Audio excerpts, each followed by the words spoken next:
Hello everybody, this is Beyond Wisdom back with another video. And yes, Mixer is starting to get noticed by everyone else. Not everyone is using Twitch anymore. A lot of people are getting high praise towards Mixer because it has a community that is worth actually checking out. And I do recommend checking out a lot of Mixer streamers and stuff like that too. And check out some of the bullies. They have their channels up and going too as well. It's a fun, unique experience. I've used it. I don't get tons of views, but that's not the point. I just enjoy streaming it.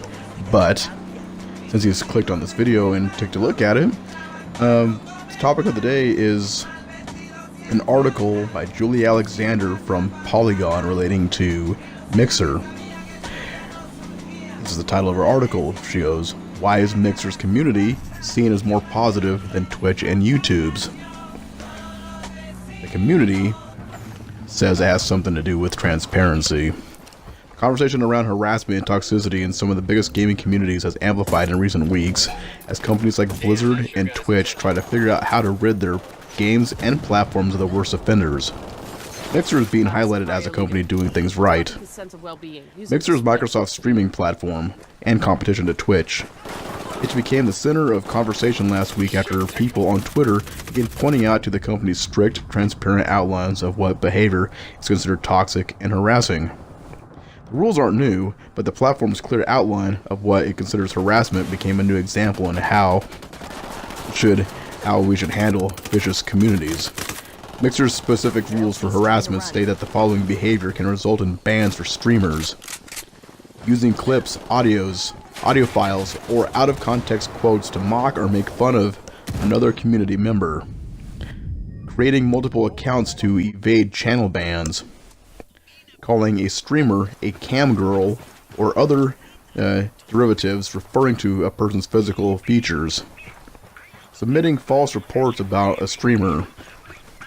This includes filing repeat reports on the same streamer or activity after the CAT team states the streamer is not violating any rules, telling a user to go kill themselves, repeated sexual comments after the streamer states such comments are unwelcome. Mixer co-founder James Boehm told Polygon that having a transparent set of rules about what constitutes harassment and hate speech was part of the founding philosophy. It's a word that often gets brought up in complaints against Twitch for its erratic banning policy, or YouTube's indecipherable policy on what is and isn't acceptable. Boehm stated that being transparent with the community is the only way to build a good environment for users. Part of the reason Boehm believes Mixer doesn't get as much flack for its stricter rules is because the company introduced the community guidelines from the very beginning. When we started Mixer, working with streamers and working with content creators, one of the key feedback points was wanting to know what's going on with the platform. We wanted to understand the rules, we want to understand what we can and can't do.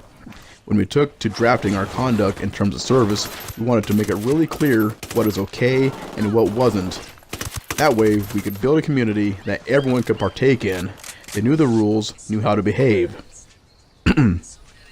That's translated into a community that has grown and become increasingly positive, which is something people are noticing, as we saw last week.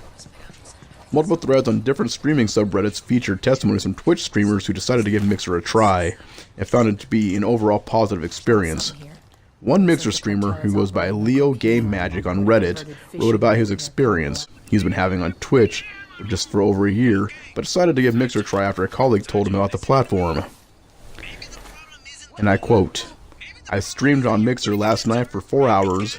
I played Monster Hunter World Open Beta. I can say I very much liked the experience bar some trolls.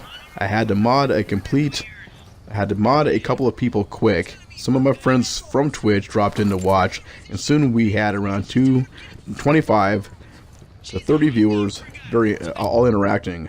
We ended up having around 30 plus followers. It was all pleasant. Applies to all posts all contain similar appreciation from former small-time Twitch streamers."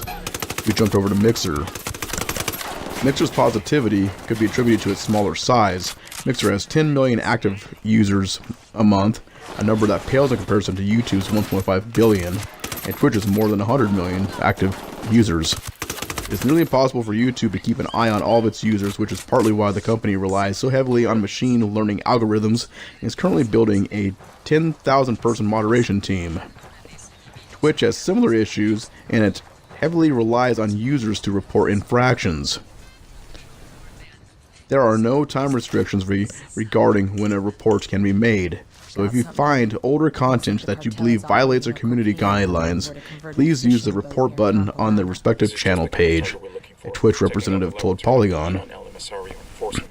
Mixer is aware of the size of the discrepancy of its audience and believes it will grow in time. Mixer's director of marketing, Jim McCoy, says the platform isn't actively trying to compete with YouTube or Twitch's audience.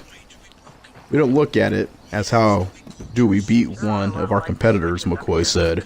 We think there's room for growth for Mixer, Twitch, YouTube, Facebook, and individual creators.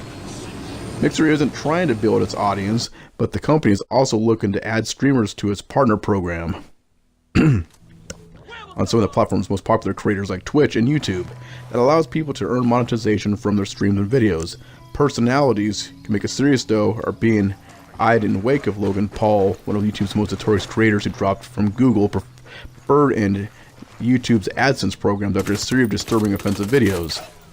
Boehm tells Polygon that creators on Mixer who earn top dollar are vetted by the company and must uphold certain behavior to keep the monetization privileges.